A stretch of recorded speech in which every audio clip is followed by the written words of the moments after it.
What is going on, everybody? It is Derek J407. Happy New Year to everyone. And as a way to ring in the new year, I am honored to talk about New Japan Pro Wrestling's Wrestle Kingdom 11 pay per view. Their annual January 4th show, their biggest show of the entire year, and much like in previous years, this was absolutely a fantastic show. Not not even any hyperbole on that. This was incredible, okay? Top to bottom, I mean, you had a couple hiccups there, but those last four matches, especially the main event, more than made up for it. So, just an absolutely fantastic show. Now, as far as being a die-hard New Japan fan, I'm not. I wish I was, but I just don't have that much access to the product. Well, I do have New Japan World, but I don't get on it as much as I would like to. But, occasionally throughout the year, I will watch most of it. It's usually either Wrestle Kingdom or the Super Juniors and maybe the G1 Climax. I'll check all that stuff out. But week to week, I don't really, I'm not tuning in all that much. But when it comes to Wrestle Kingdom, I usually watch it. But this is the first time ever that I watched Wrestle Kingdom live. So I had to go to sleep. I slept for like 2 hours and I woke back up just in time to watch it at 3 a.m. all the way to, when did it go off? Like 7 a.m. or something like that. It was a long show, much like WrestleMania usually is. Much like it was last year. I think last year was the first time WrestleMania went up to like 6 hours or something like that, because it was a 2 hour pre-show, and then they went for 4 hours, but then it like went over the 4 hour mark a little bit, so it was like a 7 hour show. So that was long, but this was long too. But I mean, they can keep it pushing with all the wrestling. WWE and WrestleMania, they have a lot of bullshit to handle with at WrestleMania, but Wrestle Kingdom is usually a straightforward all wrestling all the time, and just go through all the matches pretty much. And yeah, so that's how it's easier to deal with it here than when WWE does it with WrestleMania. But nonetheless, I really enjoyed this show.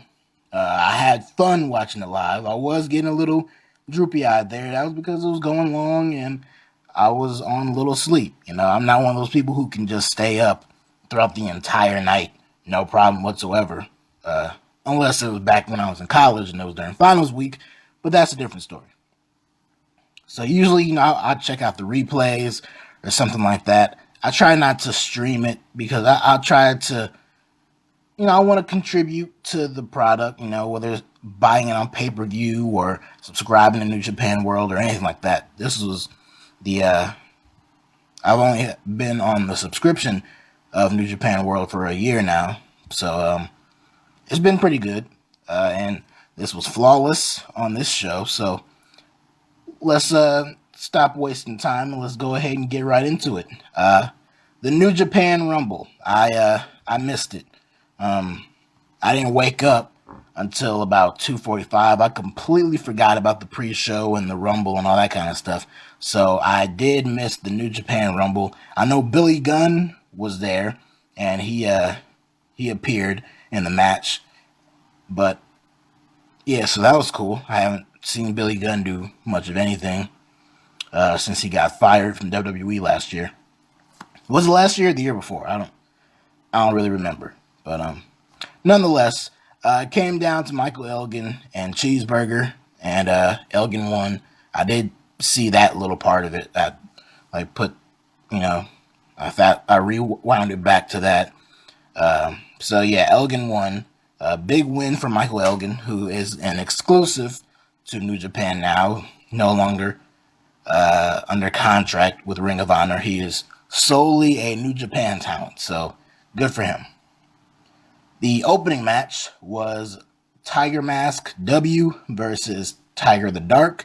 This has something to do with some kind of anime over there available on Crunchyroll.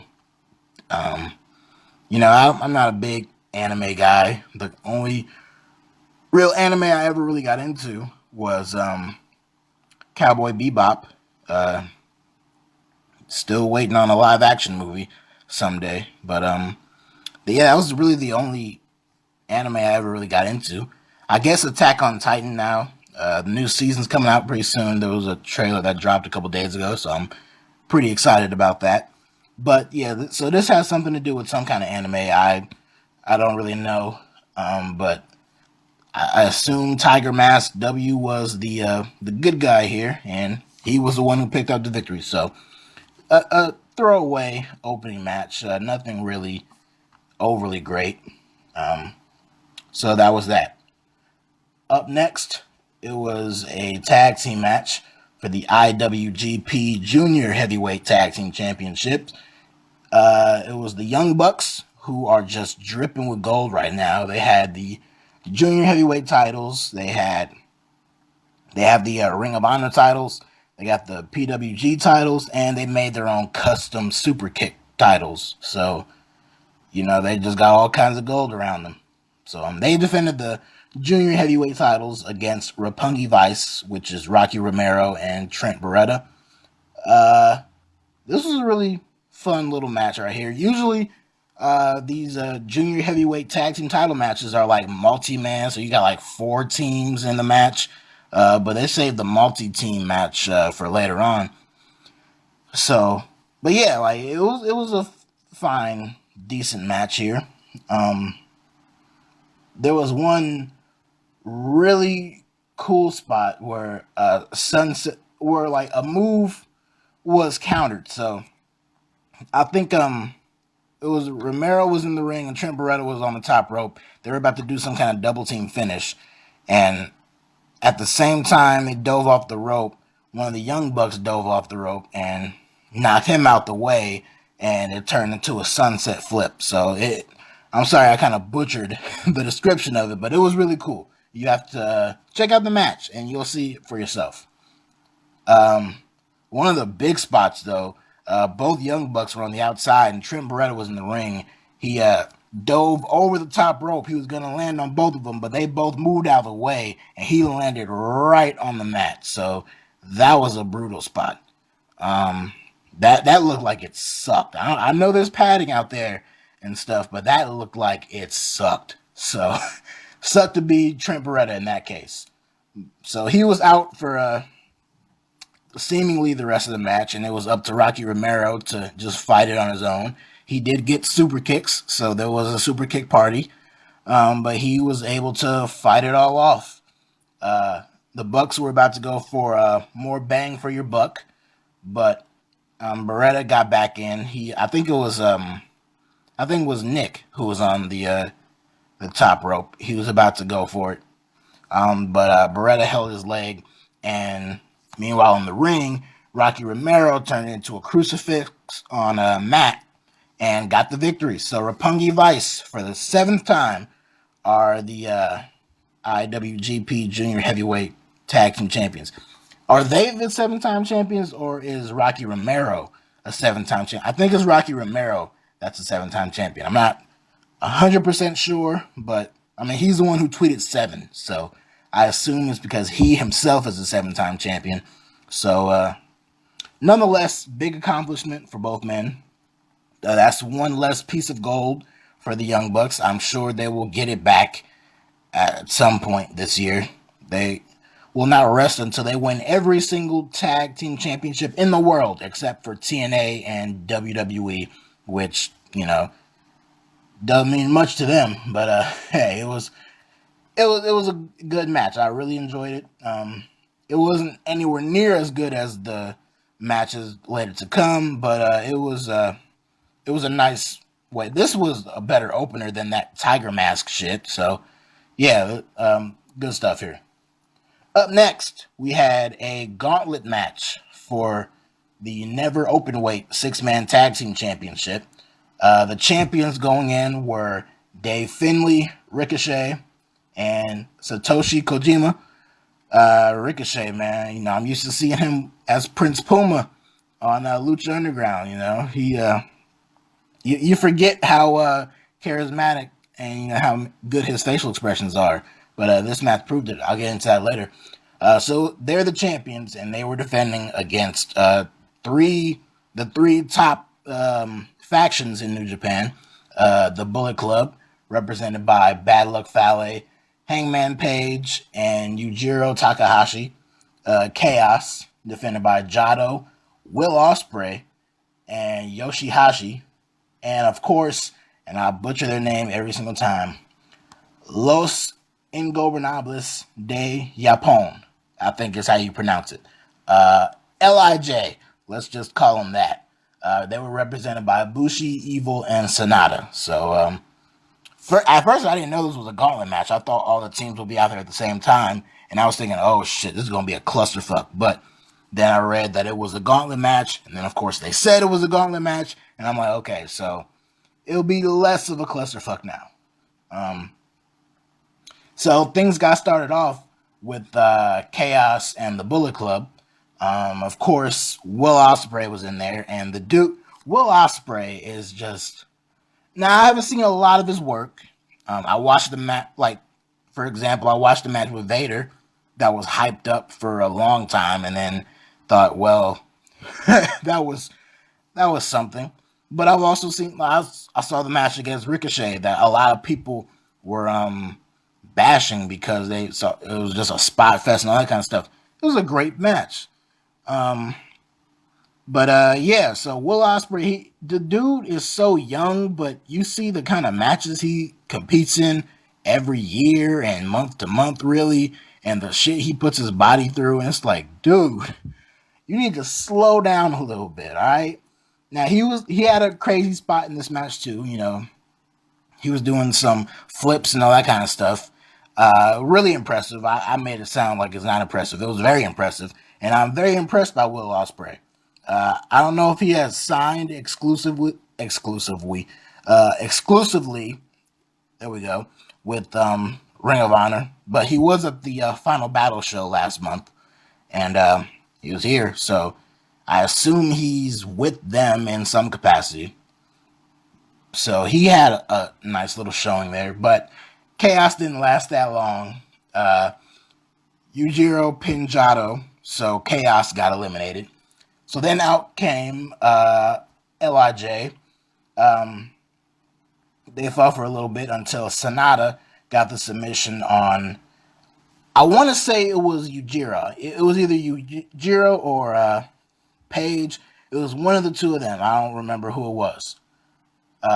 So the Bullet Club got eliminated. So LIJ came down to them against the champions, Ricochet, Finlay, and Kojima. Ricochet and Finlay, they had a nice little spot early on, a stereo dive over the top rope, and Ricochet, of course, impressed like he always does. Like I say, man, you look at him in Lucha Underground, and then you see him as King Ricochet on the independent circuit, competing in places like this, New Japan, PWG, and seeing him here really reminded me just how badly I want to see this guy in NXT. Like, I so badly want to see him in NXT. I don't know how it is, but I know that his contract has wrapped up with Lucha Underground, and we're in season 3. The season will end around June, and his storyline arc, whatever, will wrap up there, and he'll be written off the show. So after that, he's free to sign with whatever company he wants to. Prince Puma will be no more. It'll be just Ricochet. I really hope he goes to NXT.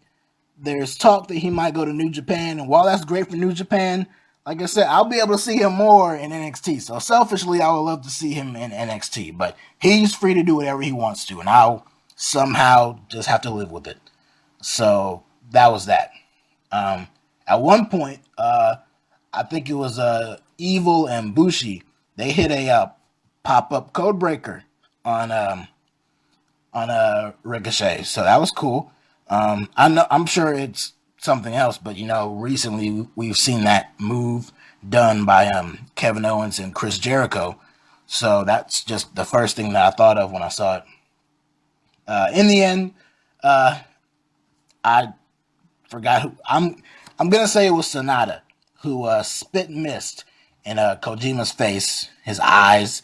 I forgot what color mist it was. It might have been blue or I don't think it was black. I forgot the levels of mist. We just saw Tajiri back on 205 Live, and he spit mist in Brian Kendrick's eyes. I missed the show because wanted to get a little bit of rest before Wrestle Kingdom. So I didn't watch 205 Live, but I saw like the video clip of Kendrick getting the mist spit in his eye. So that was green mist. That's probably one of the safer ones. But this one was a little bit darker than green. So like I said, I don't know the level of mist. I think red blinds you or something. I don't know. But in the end, Evil hit Evil. That's his finishing move on Kojima and got the win. So we have new never open weight 6-man tag team champions, and it goes to LIJ. Los Ingobernables de Japón. So there we go. I'm pretty sure that's how you pronounce it. So there you go. Up next, Juice Robinson, one of the best names I have ever heard in professional wrestling. He's, of course, the former CJ Parker, the tree hugger from NXT. He was a young boy at Wrestle Kingdom last year, just a year ago. And if you don't know what a young boy is, that's like the guys who are training to be, guys in New Japan, and they are around ringside. You see them like hold the ropes open, and they bring in the ice packs for the guys who lose, and they just overall they just do whatever they're told, and they hang around and that kind of stuff. They clean up around dojos and all that kind of stuff. So that's kind of their role. That's what CJ Parker or Juice Robinson was last year, and this year he got to compete on the grand stage against the debuting American Nightmare, Cody. Of course, that being Cody Rhodes. And this was more so just a showcase for Cody Rhodes in this match. But Juice Robinson, he was impressive early on. He performed a not diving, but a running cannonball on Cody Rhodes on the outside. When he did it, he tweaked his knee, so he was selling a leg injury for the rest of the match. And of course, Cody would go to it at certain points. Throughout the match, Cody would talk so much shit to him.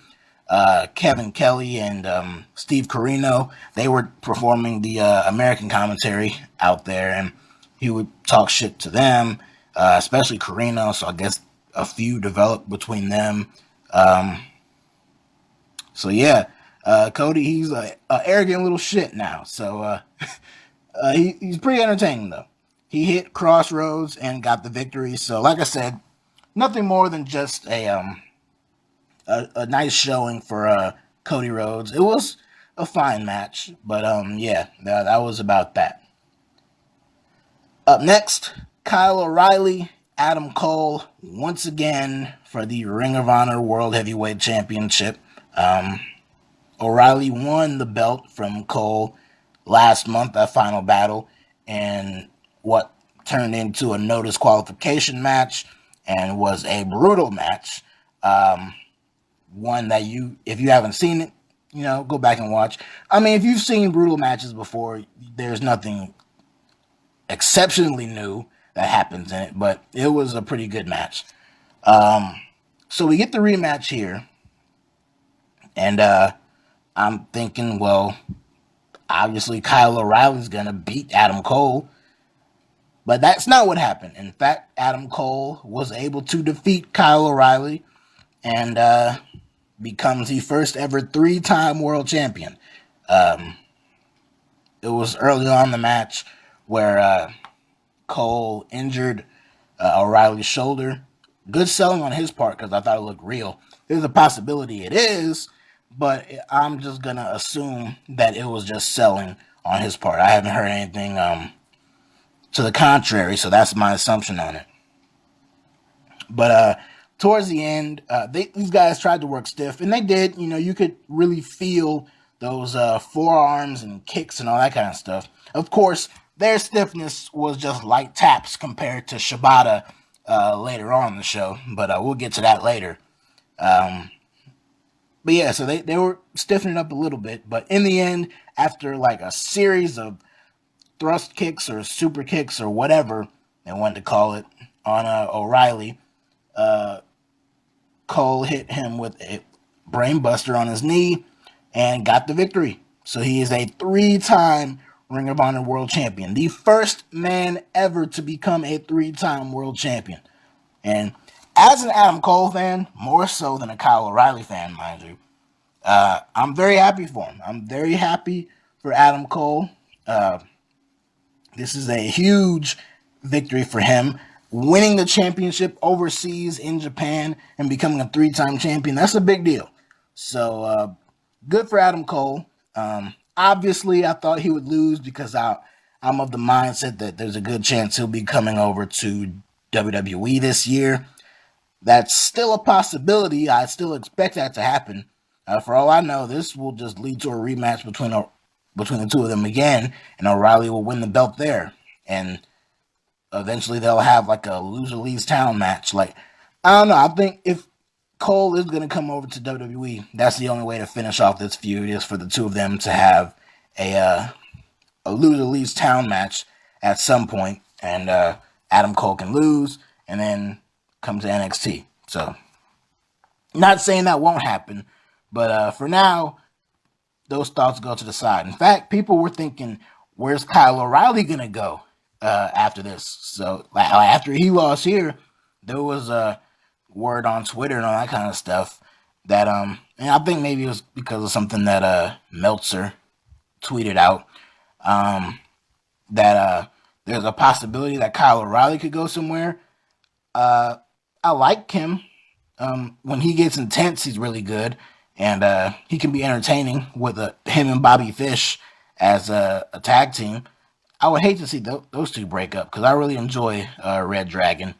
But that was kind of put on the back burner for this feud with O'Reilly and Cole to take place. But I really enjoyed their tag team. They used to do like the fish tank and all that kind of stuff. Really entertaining duo. But I don't know. I don't see much of a future for Kyle O'Reilly. He would do fine in NXT and all that kind of stuff if he were to go there. But as far as like a main roster potential, like he's someone who I could see doing well in a tag team. So if he were to come over to NXT with Bobby Fish, that'd be one thing. But since Fish re-signed with Ring of Honor, I don't see that happening. So if he's coming by himself, I don't know. But this is all speculation. I have no idea. As for right now, Adam Cole is a 3-time Ring of Honor champion. That's all that really matters right now. We'll talk about all that other stuff later on. Then we have a triple threat match for the IWGP Heavyweight Tag Team Championships. The champions going in were the Gorillas of Destiny, who represent the Bullet Club, that being Tama Tonga and Tonga Roa. They defended their titles against Chaos members Tomohiro Ishii and Toru Yano. Ishii, man, he's just a pudgy little ass kicker, man. He reminds me so much of Taz. Not as many suplexes as Taz, but he reminds me like his build and his height, but his intensity and his power and all that kind of stuff reminds me a lot of Taz from back in the day in ECW. But so yeah, he teamed up with Toru Yano, who is just he's a sight to behold. He's quite the interesting character in New Japan. And they also defended it against the GBH, that being Togi Makabe and Tomoaki Homa. They won the titles from Anderson and Gallows at last year's Wrestle Kingdom. So, man, it was so weird to see one of these tag team title matches without the Bullet Club, because it's always Machine Gun Carl Anderson and Doc Gallows who are in this tag team title match defending their titles. So that was very weird. looking at what they do now on Raw, I wish they were still in New Japan, to be honest with you. They should have never left.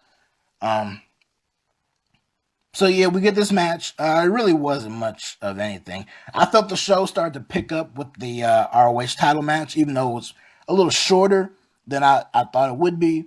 I thought, that was a pretty good match, and things were finally starting to pick up some real steam on the show. And then it got kind of halted by this match because it was just not really all that great. The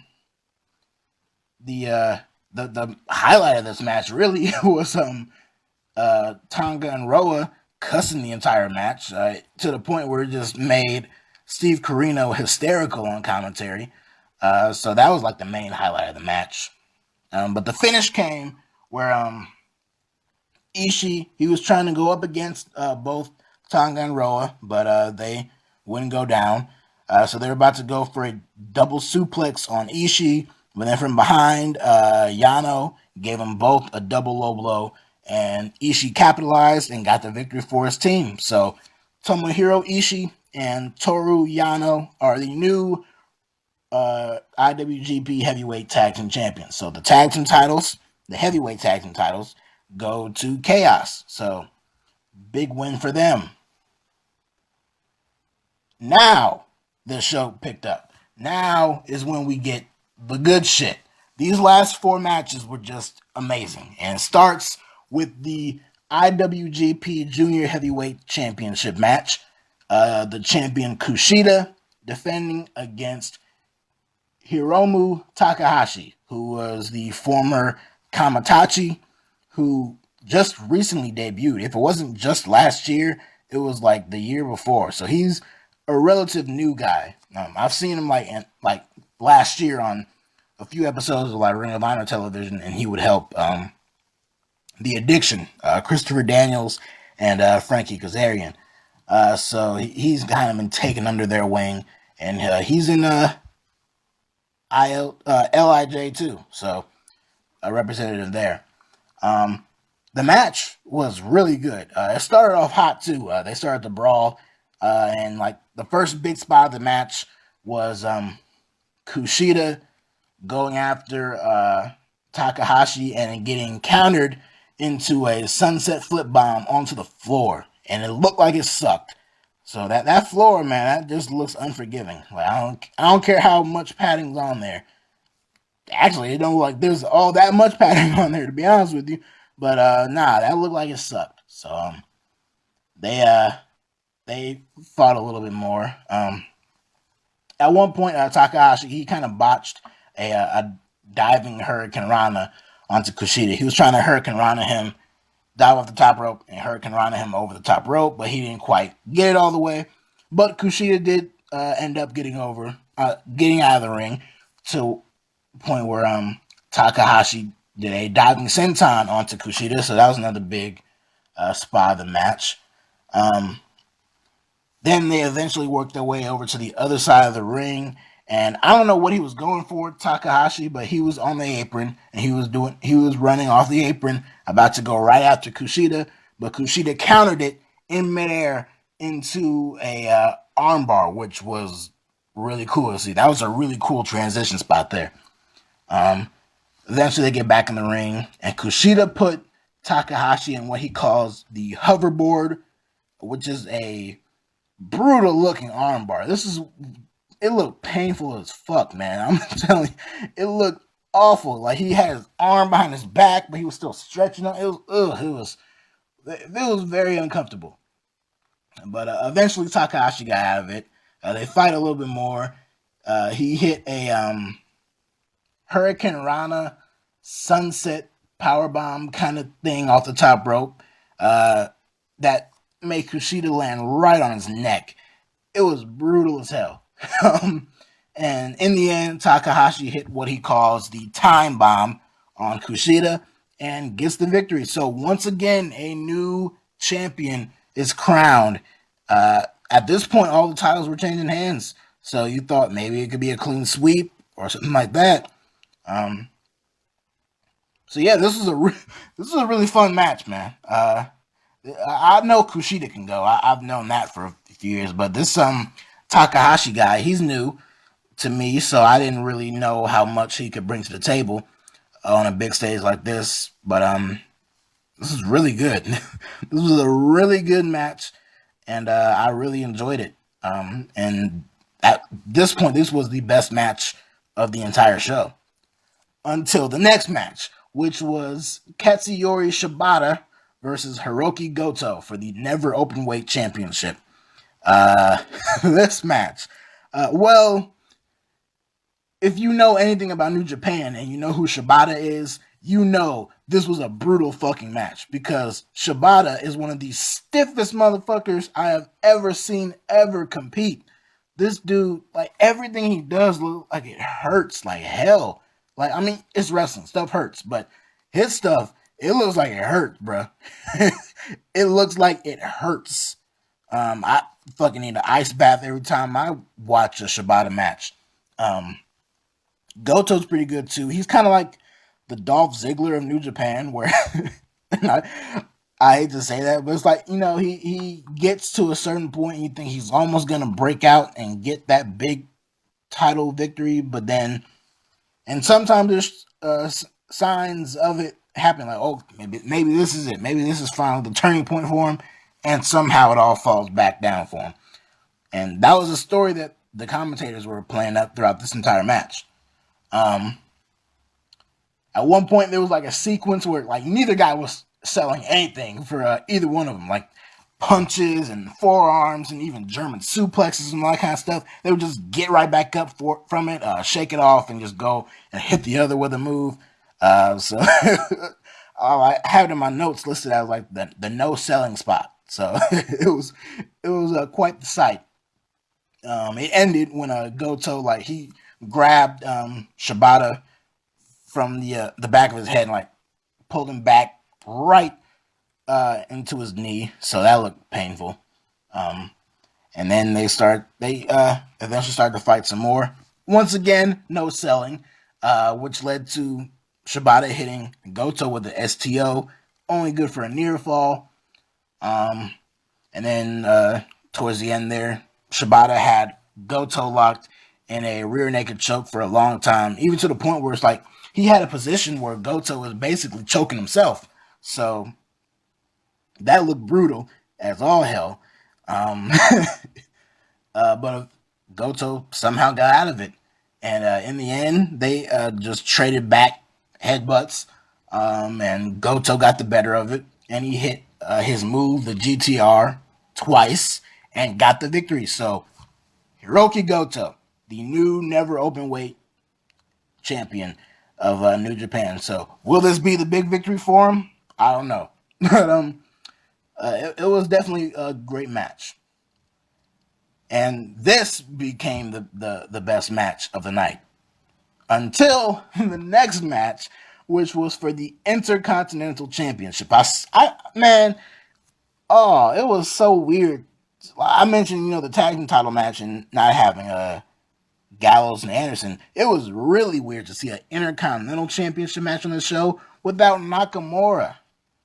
We got Nakamura light here in Tetsuya Naito, but nah, man, Nakamura, he, the theme song, the entrance, just the charisma that shoots off of him at these shows, and not seeing him, it was very depressing. But he is doing good things in NXT, and I'll see him later this month in on the San Antonio show when he goes up against Bobby Roode, which should be a great match. The two entrances alone will make that match, but the match itself should be pretty good. So this match here, you got the young Tetsuya Naito against the ace of New Japan, the John Cena of New Japan, basically, Hiroshi Tanahashi, and that he's been the main guy of New Japan probably for a little too long, but much like Cena in WWE, where it looks like we're getting to the point where he will be phased out at some point. It looks like the same thing's going on with Tanahashi here, at least with the outcome of this match, because Tetsuya Naito beat Tanahashi pretty much clean with his Destino move. And it really shocked me. At this point, this was the first championship to not change hands. And But now, like this was a very shocking outcome. I thought that because the story they were building up was that Tanahashi, he's been on a string of big losses, and he's really trying to redeem himself and restart and all that kind of stuff. That's what they showed in the video package before the match. And I was thinking, okay, well, Tanahashi will get one big final championship victory by winning the Intercontinental Championship, but that did not happen. The younger Tetsuya Naito got the victory. It was a Tanahashi match, so it was good. It was filled with his high fly flow move, which is basically a frog splash. But so yeah, it was filled with a bunch of those.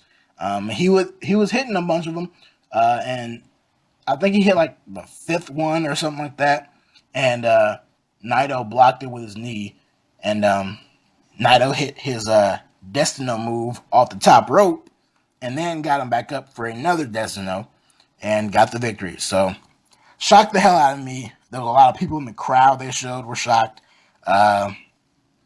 Very shocking finish, but I'm happy for it. I'm proudly shocked. This was a really good match, and Tetsuya Naito, I dig his gimmick.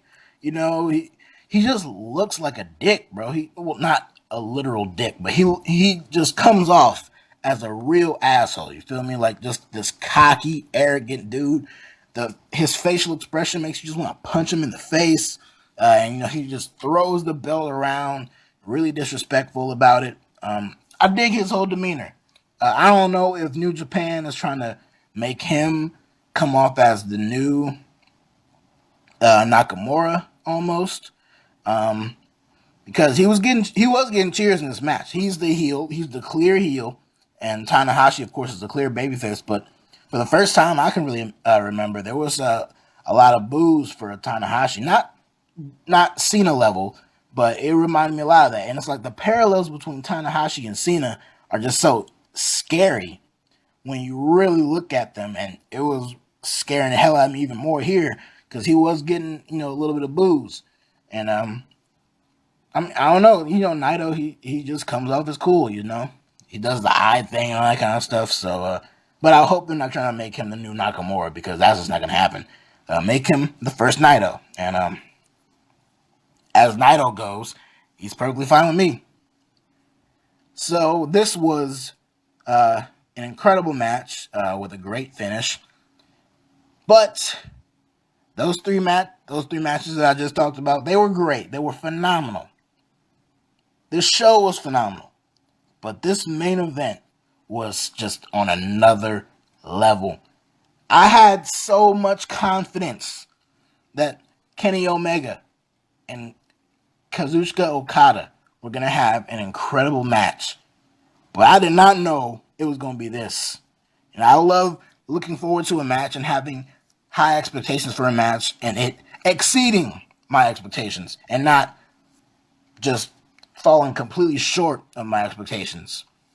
But this match was just, I don't even know what to tell you, man. If you've seen it, you know what I'm talking about. If you haven't seen it, get your ass up and watch that show. Pause this and watch. If you're not going to watch anything else from that show, watch this match. This match was fucking incredible. This was one of the best championship main events I have ever seen in my entire life. I've been watching wrestling since 1995. And this match was one of the best matches I have ever seen in my entire life. A lot of people were flat out saying this was the greatest match of all time. Just the greatest professional wrestling match. No match this year or ever again will be able to top this match. Now, I wouldn't go that far. Early match of the year candidate? Absolutely. The greatest match of all time and the greatest match going forward? It's tough to call that one. I don't know about that. It is one of the best matches ever, I'm pretty sure. But both men, they just killed each other. And I don't know how the hell either man was able to walk after this match. Just the hell that they put each other through. So let's go ahead and talk about it. Kenny Omega, he had like a Terminator-like entrance He had like it wasn't as elaborate as Triple H's from WrestleMania 31, but he had like a mock video of the opening to, I think it's Terminator 2, and steals the clothes, and he came out, had side of his face looking like Arnold's robot face. So that was pretty cool. So the match, it started off pretty slow, but because it was building up to something bigger. But it did start off a little bit slow. Things didn't really kick into high gear until about the 10, 12-minute mark. And once it did, shit was going down. So, yeah. Omega threw Okada over the I'm sorry. Omega got thrown over the guardrail. So you have the security wall. He even blocks off the announcers. So he threw him over that, and Okada did like a running dive. I'm sorry, over the guardrail onto Omega. So that was the first big spot of the match. Then they get back in the ring, and Omega targets Okada's back and ribs and abdomen and all that kind of stuff, his kidneys, all that stuff. So that's what he was really working over the rest of the match, and he was selling that for a majority of the match. But that didn't really slow it down much. They only picked things up really, really even more. The drop kicks, these two got some great. I know Okada has the best drop kick in wrestling today, but Omega was doing some pretty cool drop kicks too. So yeah, at one point Okada got knocked over to the announcers area. Like I said, the announcers, they're in the area where they're blocked off by a guardrail. So Kenny Omega gets up on the top rope. Well, he like springboards off the ropes and does a moonsault from the ring over the guardrail to Okada. That was insane. That was insane. I'm like, this dude is doing a moonsault. He's not even doing like a crossbody. He's doing a moonsault where he can't really control. I mean, you can, but not really. It can go so wrong. So that was brutal. It was really brutal. And then this led to, Okada introduced a table early on. Like he wasn't having enough of this shit. He introduced a table. I guess at some point in the lead up to this match, Kenny Omega put Okada through a table, so that was a callback to that. So he introduced the table, but it didn't get used, so it got kind of thrown to the side. But you introduce a table in a wrestling match, that's just gonna get used, and it did kind of. It got used in full later, but right here, Omega put the table on Okada's abdomen, and he did a diving foot stomp onto the table, onto Okada. Looked painful. So so they get back in the ring, and meanwhile on the outside, the Young Bucks, who were out there in Omega's corner, they set up the table, and I think Okada was trying to use. Omega was about to give him the one-winged angel. That's his move through the table, but the referee was trying to pull him back and all that kind of stuff. So they're both in the ring, and Omega, he runs towards Okada, and Okada backdrops him over his head, over the ring, and he lands through the table. That looked brutal. That looked insane, bro. Much like everything in this match, though. Omega hit a dragon suplex from the top rope on Okada, and Okada landed right on the back of his fucking neck. Oh, this was just a brutal match, man. It was crazy. It was great. And then towards the end, there was a lot of rainmakers and tombstones and all that kind of stuff. So, and of course, Okada's famous dropkick. But Omega, he was fighting through all of it. He was kicking out and all that kind of stuff. He kicked out of the first rainmaker, which got a huge pop from the crowd. So that was really cool. Omega kept trying to go for that one-winged angel, but Okada would just counter it at every turn. So yeah, and I'll just go ahead and get right to the finish, because the match was just great. It was back and forth and all that kind of stuff, but let's get right to the finish. Omega was going for a one-winged angel, and it got reversed into a Rainmaker. But I don't think Okada tried to cover him. I think that because at this point this was like the third Rainmaker of the match. And then Omega himself, he ended up teasing like he was about to hit a Rainmaker, but instead he turned it into a high knee. So got him right in the jaw with it. And then he was about to go for the one winged angel for like the third or fourth time, but once again couldn't hit it. Well, he did hit the move because Okada was going for a tombstone, and it got reversed into like a half-assed one winged angel, but Okada kicked out of it. So Omega went for it again, but Okada reversed it into a spinning tombstone, and then hit him with a fourth Rainmaker and got the victory. 46 minutes and 49 seconds is how long this match went. This match went 46 minutes and 49 seconds. Some people said, oh, I didn't feel the length, the time, and all that kind of stuff. I did. It felt like a long match, but I was still enjoying it. Like, I just didn't want this match to end. It got to a point where I'm like, this match can just go on for an hour and I won't complain. But if it does, then it's gonna be a time limit draw. But yeah, bruh, if you seriously, if you're just listening to this review and you did not see this pay-per-view, watch this pay-per-view, and more importantly, watch this match, because this is why I am a pro wrestling fan. Like, it's not because of Raw, in WWE, which, I've been watching WWE my entire life, so it's almost like a habit at this point. But nah, it's shit like this. It's when wrestling is just it's at its purest form, like it was on this show, like it was in the last four matches, and most importantly, the main event, where it's like I cling to the near falls, the drama and the emotion that goes into it. Like, I barely saw any of the build up to this entire show, yet I felt the story playing out in each match. That had a strong story, like the last four matches.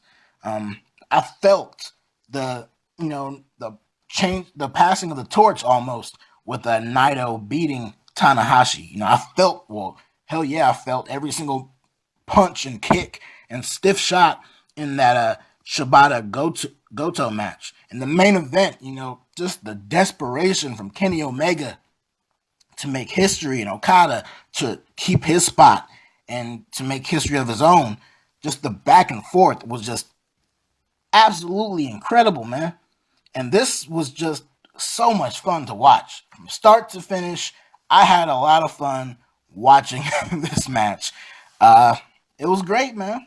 It was great. And like I said, if you saw it, then you know what I'm talking about. And go watch it again, because I know I am. If you didn't see this, you are missing out. So subscribe to New Japan World. Order the pay-per-view on replay. Don't stream it. Please don't. But yeah, I really enjoyed this match. So I enjoyed this whole show. Best pay-per-view of the entire year so far. 4 days in, but last year, Wrestle Kingdom 10 was the best pay-per-view of the entire year. Before that, Wrestle Kingdom 9 was the best pay-per-view of that year. So this is a trend. And it will, I'm sure it'll continue. And I'm sure by December 31st, later on this year, I will still say this was the best pay-per-view of the entire year. And I will say that Okada versus Kenny Omega was the best match of the entire year. So that's number one right out the gate. Last year, Nakamura and AJ Styles, they had a really good match, but it wasn't quite match of the year. In my opinion, the match of the year last year was DIY versus the Revival. I didn't really make a list counting it down. I was going to, but I got kind of lazy and just didn't do it. But nah, this right here, I don't care what the hell happens this year. I mean, it's going to take a lot to really impress me. But nah, this show had quite possibly one of the greatest matches of all time. So I'm not going to say it is the greatest. I've seen a lot of great matches in my life. But yeah, this was a damn good show. Just an incredible main event. And yeah, that's about it for me. So this year is off and running. This is probably the only time we're gonna really talk about New Japan all year, though. So hey, enjoy it because I know I will. So I'm looking forward to watching this pay per view again. So until then, check y'all all out later. Like I said, go back and watch this show. If you already saw it, watch it again. If you haven't seen it, the hell are you waiting for, man? Get on that. So Happy New Year, and I will be talking to you all throughout the rest of 2017. So take care, people.